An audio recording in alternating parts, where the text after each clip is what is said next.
আসলে আজকে আমরা এই দীর্ঘ 16 বছর বাংলাদেশের জনগণের উপর যে খুনি হাসিনা যে স্বৈরাচার ছিল, আজকে তার প্রথমের 1 বছর উপলক্ষে বাংলাদেশ জাতীয়তাবাদী দলের আজকের এই আনন্দ মিছিলের আসলে এটা বাংলাদেশ জাতীয়তাবাদী দলের আনন্দ মিছিল না, পুরো দেশবাসীর আনন্দ মিছিল।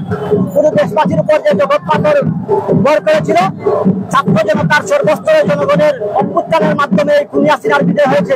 আমরা আজকে 1 বছর পূর্তিতে বর্তমান ইউনিট সরকারের কাছে খুনি হাসিনার দ্রুত বিচার দাবি করছি। পাশাপাশি আগামী ফেব্রুয়ারিতে যে নির্বাচন হবে, সেই নির্বাচনের মাধ্যমে একটি গণতান্ত্রিক সরকার প্রতিষ্ঠিত হবে, যে সরকার বাংলাদেশের সাধারণ জনগণের ভোটে প্রতিষ্ঠিত হবে। আমরা সাম্য মানবিক বাংলাদেশ গড়ে তুলব এবং এখন পর্যন্ত বাংলাদেশ নিয়ে খুনি হাসিনার ষড়যন্ত্র চালিয়ে যাচ্ছে।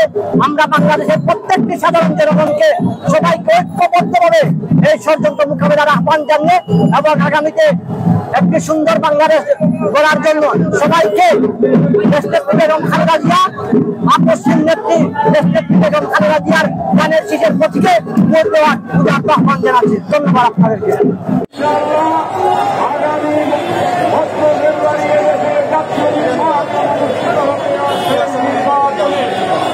আমরা আমাদের পছন্দের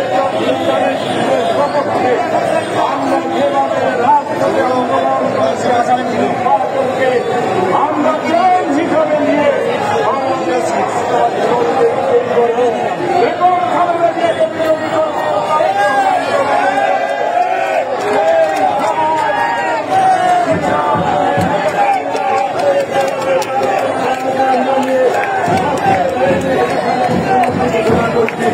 বিরোধী